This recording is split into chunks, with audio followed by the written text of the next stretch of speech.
This is Answer Me That on Storm FM, sponsored by Bar Uno.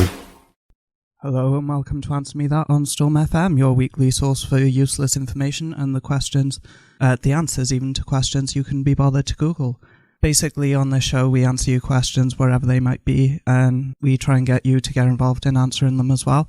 So one of our questions this week we want you to get involved with is how to deal with the fear that you can't really do something before you actually do it. You can get in contact with us by emailing studio@stormfm.com, texting Storm plus your message to 60300, visiting our Facebook page, facebook.com/stormamt, or you can use the nifty little form on our website. Just go to stormfm.com and send in your answers or questions.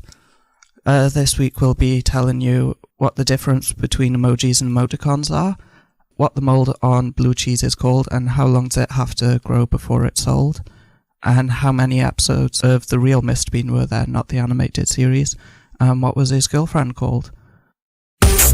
This is Answer Me That on Storm FM. Send your questions to studio@stormfm.com, facebook.com/stormamt, or text Storm plus your message to 60300. Text charged at your standard network rate.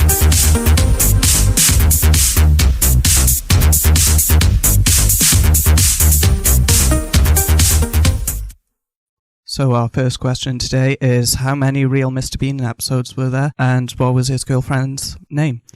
So there were only actually 15 episodes of the original Mr. Bean series written by Rowan Atkinson, and his girlfriend's name was Uma Glob, who was played by Matilda Zegler, and she only actually appeared in 3 episodes: The Curse of Mr. Bean, Mr. Bean Goes to Town, and Merry Christmas, Mr. Bean. The spin-off book of Mr. Bean was written in 1993, and that stated that he met Irma at a local library.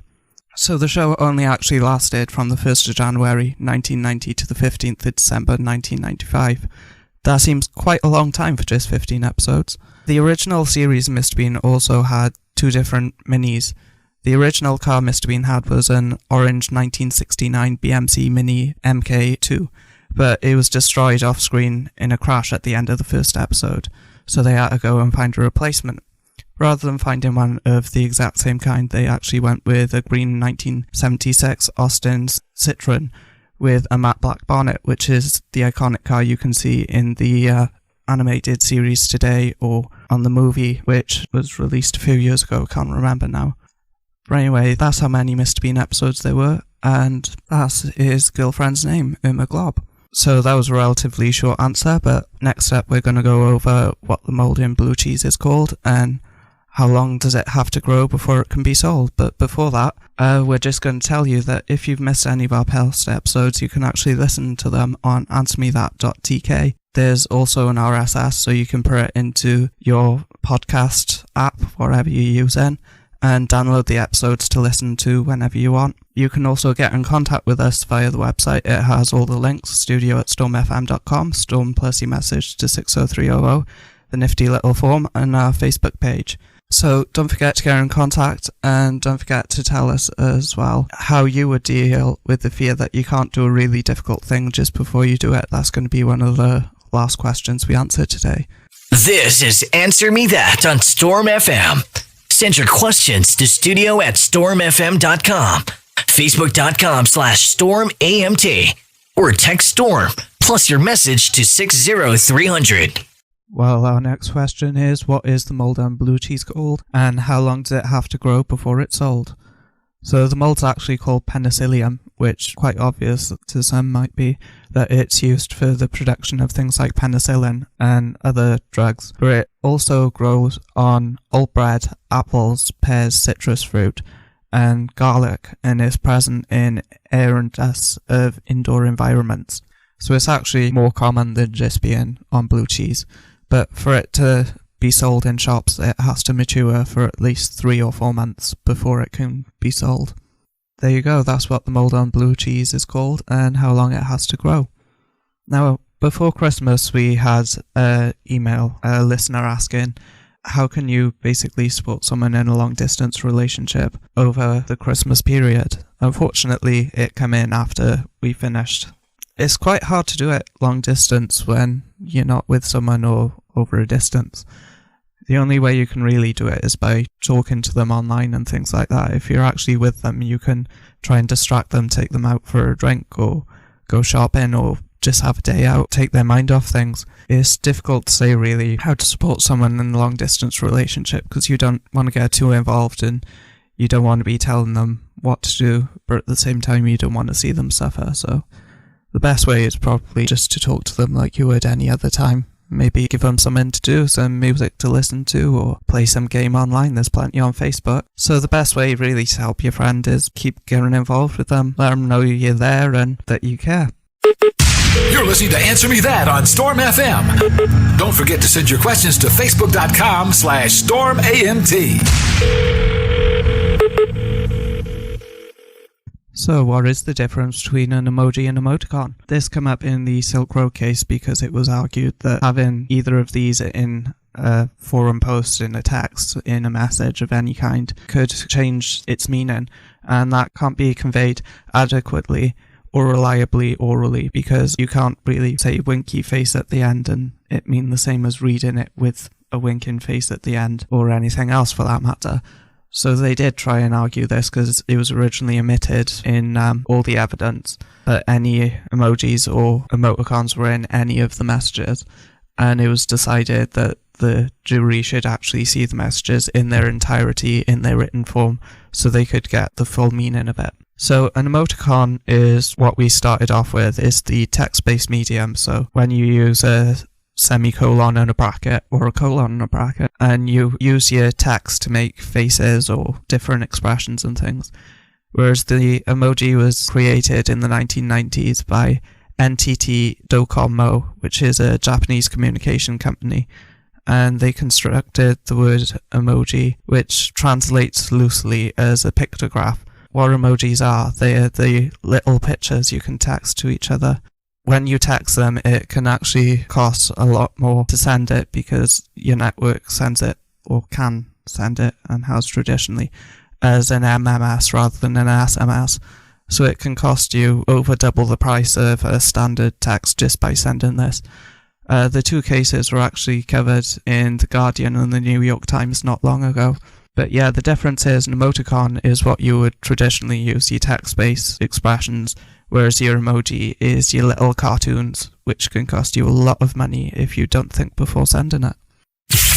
This is Answer Me That on Storm FM, sponsored by Bar Uno. So our next question is, how do you deal with the fear that you can't do something really difficult just before you do it? So we haven't had many answers to this, but you can still get in contact by emailing studio@stormfm.com, text Storm plus your message to 60300, visit our website stormfm.com and use the nifty little form, head to facebook.com/stormamt and send us a message there. So how do you deal with something really difficult? Well, it depends on what something really difficult is, because there's millions of things you could be doing and it's down to individual interpretation as what is really difficult. Because of anxiety and stress, things like taking an exam can be difficult, whereas other people really enjoy them. Other things that can be really difficult is rock climbing, whereas other people do it recreationally. It is entirely down to who you are and what you do on a regular basis. But one of the things you can do is just think that other people have had to do it, and if you're trying something new or starting something new, then everyone's had to be in your place and start in the same way at some point in time. So it's just about remembering what that really difficult thing is in the grand scheme of things and thinking about things logically and trying to basically calm yourself down. Another thing you can do is try breathing slowly or counting to 10 really slowly, doing breaths in and out on even and odd numbers. Anything basically to slow your heart rate and calm yourself down. Everyone's going to have fears about doing things. It's just about trying to rationalize them and put them into the perspective of the wider world, really. That's all I can really say on that. Another one we've had for quite a while, and I've only just found because we haven't got around to it, is what does the EMA stand for in the MTV EMA Awards, which were on telly some time back now. But the EMA stands for European Music Awards, and if you didn't know, MTV used to stand for Music Television. These days they play all sorts of rubbish on that channel, and they don't even know what music is anymore. That's why you should tune into stations like Storm FM more, because we actually play music, unlike someone who pretends to. They used to be quite good, and they were the place everyone would go to watch the top 10 music videos and things, which were cinema photography, and now these days they can be categorized as softcore pornography, and they have been, and they've been thrown out of places because of the things they were recording. And all around the world now, they are actually calling for them to be categorized just like movies. So you'll have different categories like child safe and things like that. But most of them will probably be categorized as NSFW. And if you don't know what that is, look it up. Speaking of that, it was discussed in one of my lectures that pornography is easier to get hold of on Twitter than on Facebook. And that's mainly because Facebook has zero tolerance to pornography, allegedly. Although we've all seen that people breach it and Facebook still don't take things down. But Twitter are trying to cut back on it, so if you actually search for things like porn, according to newspapers anyway, it's harder to find, but if you type in things like NSFW, it's easier to find. It's like in the old days when you went to school and they tried blocking Facebook, so you just change it to like m.facebook.com or another country's URL to access it, and it'd just get around the filters. And you just kept adding things to the URL because they weren't very smart in those days, and you'd get around it. That's basically what's happening with things on Twitter. People are finding their ways around using the explicit terminology and just finding it through other means. To be honest, if you're looking for that kind of stuff online, you're probably going to find it. It's not as if Google's all that safe anymore, although you can turn on safe browsing. And there are rumours that Google and other providers are starting to look into making child-safe web browsers so that children are protective, as well as like the child-safe apps they have on certain devices these days. Although they are lacking on Windows Phone, hopefully with Windows 10 coming out, they'll be a thing of the past as well. You're listening to Answer Me That on Storm FM. Don't forget to send your questions to facebook.com/StormAMT. Well, this is our last link now before the end of the show, so our next question is, how can I deal with constructive criticism in a way that will help me rather than just getting frustrated? So one of the things is some people will just get frustrated with having criticism, doesn't matter if it's constructive or destructive. But the best way to deal with it is after someone gives you some criticism, just walk away, take some time to digest it and process it properly, so that you actually hear what they're saying rather than you're just awkward or awful at whatever. So yeah, the best way is to take some time out. Another way is just to put yourself in their shoes and, as they're saying it, actually listen to what they're saying rather than just listening for the bad points. Because sometimes it could just be changing something slightly and it'll make everything better. Yeah, it's taking time and just trying to digest it. And obviously if you don't understand them, ask whoever's given you it or someone else what they actually meant. Just find some way to digest it, really, and take time out. Don't get frustrated and just blow off on one. So our next question is, how can I deal with the stressful situation of visiting people? This was sent to us again before Christmas, so it says over the holidays, but it's a bit late for that, so sorry, but you'll know for next Christmas or Easter or whatever break you have next. There isn't really a way to deal with visiting people when they stress you out apart from having an excuse to get out of there. So if you have a young child, obviously they could be tired or need feeding, or you might need to get nappies or something. You could always put meat in the oven before you go out, or even pretend you have and say, yeah, I've got meat in the oven, I'm going to have to go or it's going to burn, and just make your visit as short as possible. I can't really think how else it's going to be stressful unless you have a lot of people to visit, in which case you just try and space it out and manage your time as best as you can. Yeah, having an exit plan is the main thing when people stress you out and you have to go visit them. We've also had an email, how to deal with something you're anxious about before doing it. I'm not going to say who sent it in or who it's about, but singing songs can help. In this case, she sang a nursery rhyme. It helped her out, also made her look mad as a hatter, but it helped her out. But that's one of the things you could do, is just sing a song or say a poem in your head or whatever you know off by hand and can calm you down.